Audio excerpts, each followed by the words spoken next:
તો ઈરાન યુદ્ધને કારણે વિશ્વની અર્થવ્યવસ્થાને અસર પડી રહી છે। ક્રૂડ ઓઇલના ભાવ $115 પર બોલાઈ રહ્યા છે। તો ભારતીય શેર બજારમાં ખુલતા જ કડાકો બોલી ગયો છે। સેન્સેક્સમાં 2300 પોઈન્ટ અને નિફ્ટીમાં 700 પોઈન્ટનો ભારે ઘટાડો જોવા મળ્યો છે। તો સોના ચાંદીના ભાવમાં પણ ઘટાડો જોવા મળ્યો છે। સોનામાં ₹1,248 અને ચાંદીમાં ₹3,255નો ભાવ ઘટ્યો છે। ગ્રાફિક્સના માધ્યમથી તમે સમજાવી રહ્યા છે કે યુદ્ધની અસર ક્રૂડ ઓઇલના ભાવ, શેર બજાર અને સોના ચાંદીના ભાવ પર જોવા મળી રહ્યા છે। ક્રૂડ ઓઇલના ભાવ $115 સુધી પહોંચી ગયા છે। શેર બજારમાં પણ જે છે તે કડાકો જોવા મળ્યો હતો।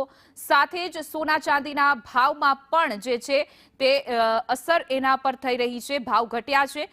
સોનાનો ભાવ 1,248 જ્યારે ચાંદીનો ભાવ 3,255 જેટલો ઘટ્યો છે।